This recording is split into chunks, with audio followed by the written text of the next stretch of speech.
केंद्रान परत एकदा भाजपचे सरकार जाता अशें दिसता. हय एक्सपेरिमेंट जाता. हय ताजेर कितें तुमकां? ना केंद्रान लोकशाही प्रमाणे single largest pre poll alliance हें सरकार घडयता. NDA म्हणटा ते single largest pre poll alliance तांकां सरकार घडोवपाचो रायट आसा. ते सरकार ते घडयतले. एक जाला की ओपोजिशनूय हे वर्सा हे खेपे आसा. सो पार्लमेंट म्हणटा तो एक नोटीस बोर्ड सरकाराचो जावचो ना. पार्लमेंट म्हणटा तो जागो जंय डिबेट जावंक जाय. पयलेंदा प्रधानमंत्री नरेंद्र मोदीक ओपोजिशन लिडर म्हणटा मेळटलो. 2 टर्म ताणें काडल्या. ओपोजिशन मुक्त भारत केल्लें. आतां ओपोजिशन आसतलें.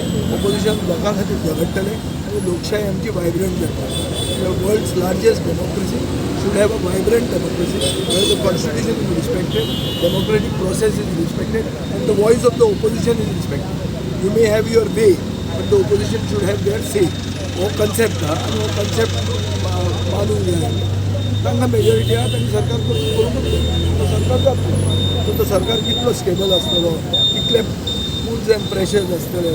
हांचे पयलीं BJP आपले एलायजाकूच खावपाची संवय आहा. ते परते रिपीट करतले काय कितें हे सगळें आमकां टायम कसो येता तेजेर कळटा.